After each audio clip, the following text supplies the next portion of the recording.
యోవేల్ గ్రంథం. యోవేల్ ప్రవక్త గ్రంథం ఒక తీవ్ర సంక్షేమాన్ని, శిక్ష మరియు పునరుద్ధరణను సంగ్రహం చేస్తుంది.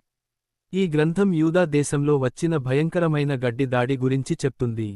ఆ దాడి ప్రజల పాపాలకు శిక్షగా వస్తుందని దేవుడు చెప్పాడు. పశ్చాత్తాపం. యోవేల్ ప్రవక్త ప్రజలను దేవుని తిరిగి రావాలని పిలిచాడు. ప్రభువును మీ హృదయంతో, ఆకలి, ఏడుపు, విలాపంతో ద్రవించండి అని ఆయన తెలిపాడు. ప్రజలకు గర్భాల నుండి తలలు పగిలే, దుమారంగా వచ్చి బాగానే పోయే గడ్డి దాడి చూసి, వారు దేవుని పట్ల పశ్చాత్తాపం చెందారు. దేవుడు క్షమించడానికి సిద్ధంగా ఉన్నాడు. యోవేల్ ప్రకటించాడు.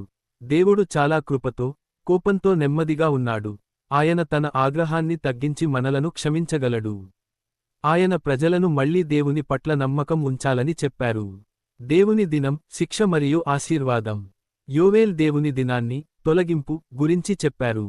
ఇది అన్యాయమైన, దుష్టులపై శిక్ష, కానీ నమ్మకంతో దేవునిని పూజించే ప్రజలకు ఆశీర్వాదం. ఆ రోజుల్లో నేను నా ఆత్మను అన్ని ప్రజలపై కుమ్మరిస్తాను అని దేవుడు చెప్పాడు. దేవుని వాగ్దానం. యోవేల్ గ్రంథం చివరిలో, దేవుడు తన ప్రజలపై క్షమతో, ఆశీర్వాదంతో వారికి మరింత శాంతిని ఇస్తాడని చెప్పారు. ప్రజలు తమ శుభదినాన్ని మరియు పోషణను పొందగలుగుతారు.